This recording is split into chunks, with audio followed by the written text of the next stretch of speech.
Hello દોસ્તો, કેમ છો? તો સ્વાગત છે મારા નવા વિડીયોમાં. તો આજે જોવાનું છે ભૂગોળ, અને કાલે જે લોકોએ જોયું ના હોય વિડીયો નેક્સ્ટ એ જોઈ લેજો આના પહેલાંનું. એમાં મેં ઇતિહાસમાં જે મોસ્ટ આઈએમપી ક્વેશ્ચનો હતા એમાંથી મેં આ 3 પેપર છે મારી જોડે, તલાટી, જુનિયર ક્લાર્ક અને કોન્સ્ટેબલનું ગયા જે હસમુખભાઈ સાહેબે લીધા હતા જે વિધાનવાળા એનું મેં આઈએમપી કાઢ્યા હતા ઇતિહાસ માટે. તો અત્યારે આજે મેં ભૂગોળ માટે બનાવ્યું છે આ પ્રશ્નો, તો તમે જોઈ શકો છો. તો ચાલુ કરીએ આપણે, અને જે લોકોએ ના જોયો હોય ઇતિહાસનો એ જોઈ લેજો. અને આજે ચાલુ કરીએ છીએ આપણે કોન્સ્ટેબલ, તલાટી અને જુનિયર ક્લાર્કના પેપરમાંથી જે પૂછાયેલા હોય મેન ટોપિક મર્ચ કર્યા છે ત્રણેય પેપરોમાંથી, જે વારંવાર પૂછાતા હોય એના માટે મેં આ ભૂગોળ માટે ચાલુ કર્યું છે. તો આજે જોઈએ ચલો ભૂગોળ. તો આ રહ્યું કોન્સ્ટેબલ, તલાટી અને જુનિયર ક્લાર્કના પ્રશ્નો મેં લખ્યા છે આવી રીતે, જે મેન લાગ્યા મને એ, અને ટીક કરી દીધા છે મેં એમાં કે કયા કયા મેન છે અને કયા કયા ટોપિક મર્જ થાય છે. તો મેં આમાં સારા અક્ષરે લખ્યા છે. તો હું તમને બતાવું કે કયા ટોપિક તમારે કરવા આઈએમપી, એ માટે અહીંયા બતાવી દઉં હું તમને. ચાલુ કરું ચલો. તો પીએસઆઈ કોન્સ્ટેબલ માટે બંને માટે કામ લાગશે ભૂગોળ આઈએમપી ટોપિક છે. અને કોન્સ્ટેબલ, તલાટી અને જુનિયર ક્લાર્ક 3 પેપર હતા જૂના, એમાંથી અમે નીકાળ્યા છે. તો પહેલો પ્રશ્ન છે ખેતીના પાક વિશે, એ મોસ્ટ આઈએમપી છે. એ 3 એક્ઝામમાં પૂછાયો છે. ખેતીના જે પાક થતા હોય એમાં જેમ કે કાળી જમીનમાં કયો પાક થાય છે, પછી કાળી જમીનમાં શું ઉણપ હોય છે, એ રીતે ખેતી રિલેટેડ જેટલા બી પ્રશ્નો હોય એ. પછી ભાલ પ્રદેશ ઘઉં માટે છે, ચરોતર પ્રદેશ શેના માટે છે, એવી રીતના ક્વેશ્ચનો પૂછાયા હતા 3માં. તો મેં મોસ્ટ આઈએમપી એટલા માટે લખ્યું છે ખેતી પાક્કું કરી દેવાનું, પાક જમીન રિલેટેડ જે હોય એમ. પછી પર્વતો વિશે પણ બહુ પૂછાયું છે, જેમાં હિમાલય ગીર પર્વત, પછી અરવલ્લીનો પર્વત શું કહેવાય છે, પછી જૂની પર્વતમાળા કોને કહેવાય છે, એ રીતના પ્રશ્નો પૂછાયા હતા. તો પર્વતો ખાસ કરી લેવા. પછી રેખાઓ પસાર થાય છે, જેમ કે રેખાઓ કર્કવૃત્ત, ગ્રીનની રેખા ક્યાંથી પસાર થાય છે, કર્કવૃત્ત ક્યાંથી પસાર થાય છે, એ રીતના પ્રશ્નો પૂછાયેલા છે. તો રેખાઓ પણ ખાસ કરી લેવી, જેમ કે મકરવૃત્ત ક્યાંથી પસાર થાય છે, કર્કવૃત્ત ગુજરાતમાં કયા જિલ્લાઓમાંથી પસાર થાય છે, ભારતમાંથી કયા રાજ્યમાંથી પસાર થાય છે, એ રીતના પ્રશ્નો કરી લેવા. પછી વસ્તી ગણતરી રિલેટેડ થોડા પ્રશ્નો હતા, પણ જો તમારે કરવું હોય તો કરી લેજો. વસ્તી ગણતરી પણ ટોપિક લીધો છે મેં. પછી નદીતંત્ર ખાસ કરી લેજો. ટોપિકમાં નથી આપ્યું નદીતંત્ર, પણ નદીતંત્ર આમ શું કહેવાય એ પૂછાયેલું છે કરંટ અફેરમાં, એવું લખેલું છે એટલે કરી લેવું નદીતંત્ર. કેમ કે જેમ કે ગંગા ક્યાંથી નીકળે છે, ગ્લેશિયરમાંથી, હા કે ના, નીચે જવાબમાં સાચા વિધાનો શોધો, એવી રીતના પ્રશ્નો પૂછાયેલા છે. નર્મદા નદી અમરકંટકમાંથી નીકળે છે, સાચું કે ખોટું, એવી રીતના ક્વેશ્ચનો પૂછાયેલા છે. તો નદીતંત્ર ખાસ કરી લો. પછી છે ઋતુઓ પણ કરી લેવી, જેમ કે પાછા પડતા મોસમી પવનો, શિયાળો, ઉનાળો, ચોમાસું, આ 3 ઋતુઓમાં શું કયા પાક થાય છે એ પૂછાય છે. અને પાછા પડતા મોસમી પવનો કયા મહિનામાં આવે છે, એ રીતના પ્રશ્નો પૂછાયેલા હતા. તો ઋતુઓ કરી લેવી. પછી જંગલો મોસ્ટ આઈએમપી છે, જેમાં મેંગ્રુવ જંગલો આઈએમપી મોસ્ટ આઈએમપી ટીક કરી લેજો. મેંગ્રુવ જંગલ ખાસ કરી લેજો.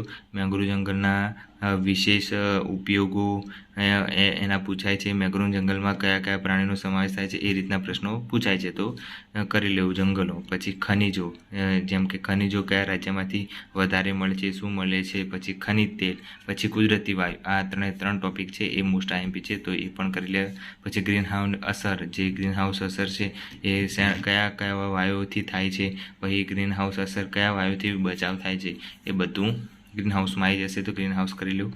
જમીન રિલેટેડ એટલે પાછા આવી જઈએ કે જમીનમાં કયા તત્વોની ઉણપ છે, કયા તત્વો વધારે હોય છે, ઓછા હોય છે, કઈ જમીન ખેતી લાયક માટે ઉપયોગી છે, કઈ પડખાઉ જમીન, કાળી જમીન, રેતાળ જમીન, એ રીતે જમીનના પ્રકારો છે એ જોઈ લેવા જમીન માટે.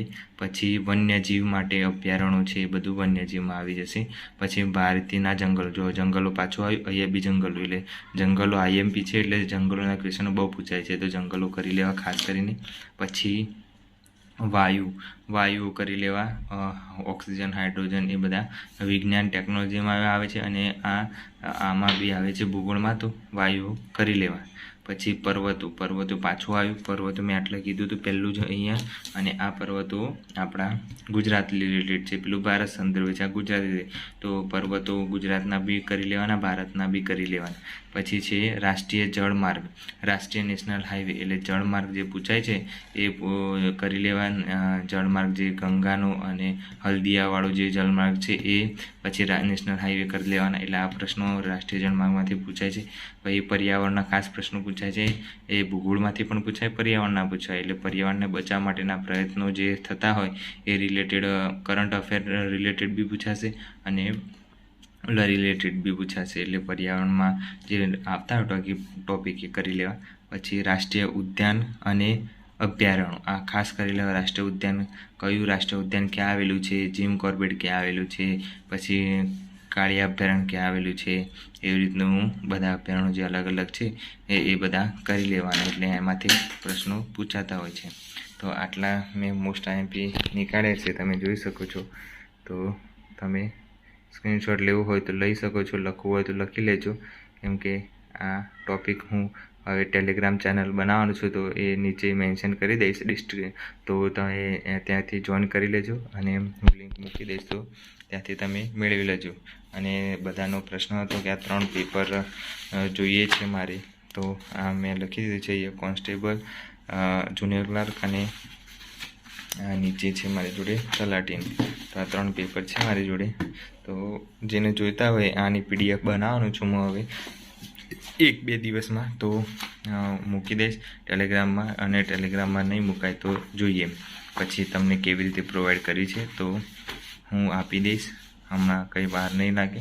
તો આજ માટે આટલું જ છે. આઈએમપી ટૉપિક આટલા છે. તો ભૂગોળ માટે આટલું છે. કાલે નેક્સ્ટ છે એ હું બંધારણ માટે લઈને આવીશ. તો બંધારણ માટે નેક્સ્ટ હું લઈને આવીશ. તો તમે વ્લોગમાં બનાવી રહેજો અને વિડીયો જોતા રહેજો, કેમ કે યુઝફુલ થશે વિડીયો.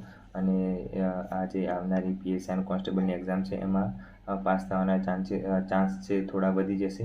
અને એ બીજું કહેવાનું હતું કે આ જે 3 PDF છે એ એક હું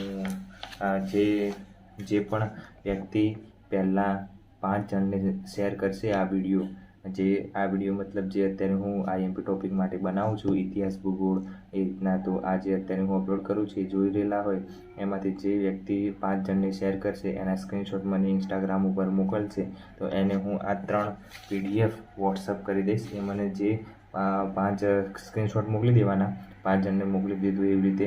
અને પછી એને હું મારા વોટ્સએપ નંબર ઉપર મોકલી દઈશ આ 3ની PDF. જેને જોઈતી હોય આ જૂના પેપર છે PSI કોન્સ્ટેબલ, જુનિયર ક્લાર્ક અને તલાટી, જે હસમુખભાઈ સાહેબે વિધાનવાળા લીધા હતા એના 3 પેપર છે મારી જોડે. તો એની PDF બનાવી અને હું મોકલી દઈશ. જેને જોઈતા હોય, જે કોમેન્ટ કરશે અને 5 જણને શેર કરશે અને એના સ્ક્રીનશોટ મને ઇન્સ્ટા ઉપર મોકલી દેવાના. બસ આટલું કરવાનું છે. અને ચેનલને સબસ્ક્રાઈબ કરવાનું કહેવાનું છે. બસ આટલું કરવાનું છે. તો હું તમને મોકલી દઈશ. આટલું તમે કામ કરો તો હું તમને આ મોકલી દઈશ. બીજું કંઈ જોઈતું નથી. આપણે કંઈ કોઈના જોડે પૈસા માગતા નથી. આપણે ફ્રીમાં જ બધું મૂકી દઈશું. આ તો કહેવા ખાતર કે થોડુંક સપોર્ટ રહે તમારો, એટલું જ. બીજું કંઈ જોઈતું નથી મારે. અને સપોર્ટ કરતા રહ્યો, અને લાઇક, સબસ્ક્રાઈબ, શેર કરતા રહ્યો. અને જે શેર કરશે 5 જણને અને સ્ક્રીનશોટ મોકલશે એને હું તરત જ મોકલી દઈશ. PDF બનાવી લીધી છે મેં એક. એટલે આવી રીતનું પ્રોસેસ રાખ્યું છે. જે કરશે એને હું આપી દઈશ. બીજું કંઈ કહેવાની જરૂર નથી મારી. અને મારે થોડું હવે વાંચવાનું બાકી છે, તો વાંચી લઉં. અને આવી રીતે ભૂગોળનું બનાવ્યું છે, તો નેક્સ્ટ બંધારણનું બનાવીશ, કાં તો કલ્ચરનું કંઈ ખાસ આમાં પ્રશ્નો હતા નહીં, કેમ કે કલ્ચર સબ્જેક્ટમાં 2-3 પ્રશ્નો પૂછાયા હતા, જેમ કે ભીમબેટકા, પછી જે વાવ હતી એ, અને ઉપરકોટની વાવ ને અડીકડીની વાવ ક્યાં આવેલી છે એ રિલેટેડ બધી વાવના જે ક્વેશ્ચનો હતા, 2-3 જ ક્વેશ્ચનો હતા, બહુ વધારે ક્વેશ્ચનો નહોતા કોન્સ્ટેબલમાં અને તલાટી જુનિયર ક્લાર્કમાં. એટલે વારસો તો જે સિલેબસમાં આવેલું છે કરવું જ પડશે, પણ આઈએમપી જો હશે તો હું નીકાળીશ. નેક્સ્ટ બંધારણના લઈને આવીશ. એના પછી હશે મેથ્સ રિઝનિંગ. પછી જે ટૉપિક બાકી રહેતો હશે એ હું કવર કરી લઈશ. મોસ્ટ જે આપણને વધારે માર્ક્સ ખેંચી આપે એવા ટૉપિક આપણે પહેલાં કરી લઈશું, અને પછી આગળ જોઈશું. અને વિજ્ઞાન ટેકનોલોજી જે કોન્સ્ટેબલ માટે છે બેઝિક, એ માટે પ્રશ્નો બહુ પૂછાયા હતા પહેલી વખતે કોન્સ્ટેબલમાં, જેમ કે વંદાનું કેટલા ખંડમાં હૃદય વિભાજન હોય છે, પછી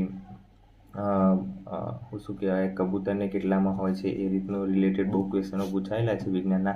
તો નેક્સ્ટ વિજ્ઞાન પછી બંધારણ, પછી વિજ્ઞાન, પછી મેથ્સ, એવી રીતના જેટલા સબ્જેક્ટ છે 4-5 જેવા સબ્જેક્ટ એ લેતો આવે છે. એટલે ચેનલ પર સબસ્ક્રાઈબ કરતા રહેજો અને સપોર્ટ કરતા રહેજો મને, અને કોમેન્ટ કરો સારી તો હું એનો રિપ્લાય આપીશ. અને નેક્સ્ટ તમારે કયો સબ્જેક્ટ જોઈએ છે એ કહેજો મને, તો હું એના ઉપર વિડીયો બનાવી દઈશ. અને આવી રીતે સપોર્ટ કરતા રહો. Bye bye, take care.